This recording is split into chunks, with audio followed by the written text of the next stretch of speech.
अगर आप लोग हमारे चैनल पर नए हैं तो प्लीज चैनल को सब्सक्राइब करो और ऐसे कार्टून की वीडियो देखने के लिए बेल आइकन को ऑन करें। जनवरी महीने में कड़ाके की ठंड पड़ी हुई थी। कौशल्या अपनी तीनों नई बहुओं का गृह प्रवेश करवा रही थी। नई बहुओं के इर्द गिर्द कई सब्जियों से भरी ढेर सारी टोकरियां रखी हुई हैं, जो कि उनके मायके से आई हैं।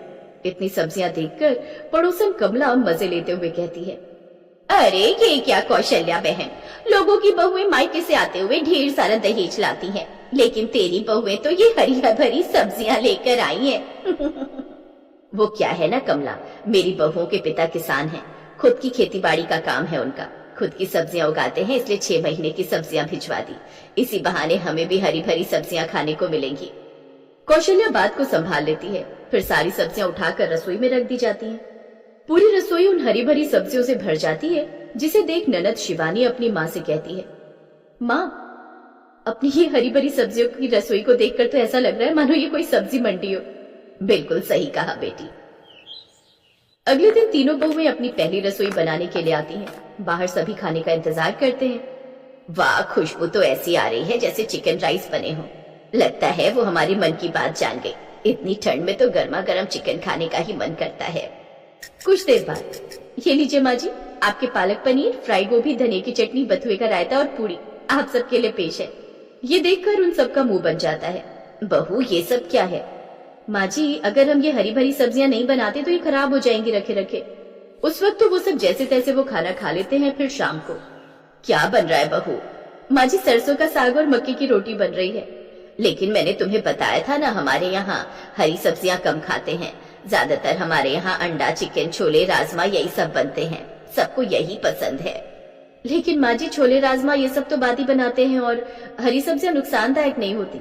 ऐसे ही वो कभी पालक पनीर तो कभी मेथी की सब्जी, कुछ न कुछ हरी सब्जियां बनाती रहती, जिन्हें देख उनकी ननद कहती है, बस मुझसे और नहीं खाया जाएगा ये गोबर जैसा दिखने वाला साग, इसलिए मैं तो अपने लिए पिज्जा ऑर्डर कर रही हूँ। ननद अपने लिए पिज्जा ऑर्डर करती है, लेकिन इन सब से भी उनको चैन नहीं आता और वो फिर से अगले दिन अपनी पसंद की भरवा शिमला मिर्च, मटर पुलाव, धनिया पुदीने की चटनी ये सब बनाकर रख देती है। अब ये सब देख तो उनके पति भी परेशान होने लगे। क्या यार, तुम सबको कुछ और बनाना नहीं आता क्या? अरे लोग तो जानवरों को बदल बदल कर चारा देते हैं। ये आप कैसी बातें कर रहे हैं जी? एक तो इतने प्यार से इतनी तरह की सब्जी बनाई है हमने। पता है ठंड में रसोई का काम करना कितना मुश्किल होता है। हाँ तो किसने कहा था इतना समय बर्बाद करने को? इससे तो सीधा टंगड़ी पका देती और साथ में चावल बना लेती। देखा बाबूजी, ये सब कैसे हमारी हरी भरी सब्जियों का मजाक उड़ा रहे हैं। बहू, खाने में कभी कभार ही हरी भरी सब्जियां अच्छी लगती हैं। अगर कभी हम तुम्हारी पसंद का कुछ खा रहे हैं तो कभी तुम हमारी पसंद का भी कुछ बना दिया करो।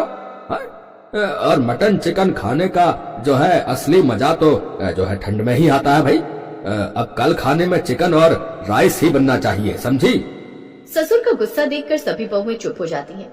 लेकिन भला इतनी आसानी से हरी भरी सब्जियों की रसोई का स्वाद कैसे छूटने वाला था। अगले दिन वो तीनों भरवे करेले बनाने लगती हैं। तभी उनकी सास वहाँ पर चिकन लेकर आती है।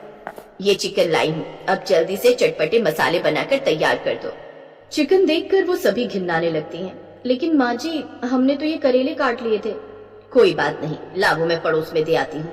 अरे ठंड में तो भला चिकन राइस, मटन, अंडा करी ये सब खाना चाहिए, लेकिन तुम तो हमें गाय भैंस समझकर हर वक्त बस ये हरा चारा ही खिलाती रहती हो। माना कि तुम तीनों के पिता किसान हैं, लेकिन इसका मतलब ये नहीं कि उनके खेत की सारी सब्जी हमने ही खत्म करनी है। लेकिन माँ जी, हमें चिकन बनाना नहीं आता। नहीं आता तो अब सीखना पड़ेगा, क्योंकि यहाँ सबको यही पसंद है और खासकर ठंड के मौसम में। लेकिन माँ जी, ऐसे तो ये सब सब्जियां खराब हो जाएंगी। ये कहकर उनकी सास ने सारी बची हुई सब्जियां एक बोरे में भरी और पड़ोस में जाकर सबको बांट दी। वो बहुएं फोन में देखकर चिकन बनाना सीखती भी हैं, लेकिन उन्हें घिन आती है, इसलिए वो उसे छोड़कर सब दाल बनाने लग जाती हैं। बाहर सभी चिकन के इंतजार में बैठे होते हैं, लेकिन जब वो उनके सामने दाल परोसती हैं, तो सभी बड़े गुस्सा हो जाते हैं। ये क्या, माँ तो चिकन लाई थी, फिर ये दाल? ओफो, इन भाभीयों ने तो नाक में दम करके रखा है। हम तो आपके भले के लिए कह रहे थे, हरी सब्जियां, दाल ये सब सेहत के लिए अच्छी होती हैं। लगता है अब इनकी भाषा में ही समझाना पड़ेगा। अगले दिन से सारी रसोई अब खुद सास ही संभालती है और अब वो हर वक्त चिकन ही बनाती है। कभी चिकन बिरयानी, कभी कोरमा, कभी चिकन राइस। साथ ही अपनी बहुओं को भी खाने को कहती है। कुछ ही दिनों में वो खाकर उन तीनों बहुओं की अकल ठिकाने आ जाती है। उनको समझ आ जाता है कि रोज एक ही तरह का खाना खाकर कितना अजीब लगता है, इसलिए अब वो हरी सब्जियों के साथ साथ कभी कभी चिकन, मटन और अंडा भी बनाती।